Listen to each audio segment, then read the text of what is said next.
হ্যাঁ স্যার বলেন। আরে স্যার বলেন না, আজকে 19 দিন হয়ে গেল, একজন কিস্তি দিচ্ছে না, ওর কিস্তির টাকাটাকে নিয়ে আসতে হবে, তাই আজকে একটু দেরি হচ্ছে স্যার। ঠিক আছে স্যার। ও দিদি, বাড়িতে কেউ আছেন? বাড়িতে কেউ থাকলে একটু বেরোন। কে আপনি? দিদি, আমি আপনার কিস্তিটা নিতে আসলাম। ও তো এতদিন ধরে কাজ করে না, এখন আবার কিস্তি নিতে আসে। যাই হোক, গিয়ে বলি কি বলে। আরে কিস্তি নিতে আসছে, বাইরে দাঁড়িয়ে আছে। কিস্তি? কিসের কিস্তি?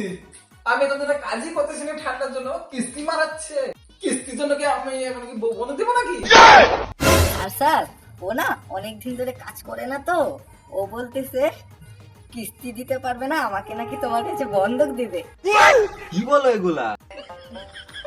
হ্যাঁ স্যার, ও আমাকে তাই বলেছে। ওদিকে তো আমার আগে থেকেই পছন্দ, যদি বন্ধকে পেই তাহলে তো ভালোই হয়। এই মারা, আমার না এরকম স্বভাব আছে বউয়ের, পর পুরুষের দিকে নজর আছে, আবার ওর সাথে পালাই যায় নাকি আবার?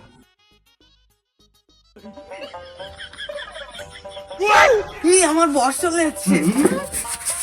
শালা, কিস্তি নিতে আমার বউর সাথে ফসফস, আজকে তোদের পড়াইতেছে, মাথা ফাটা দেবো।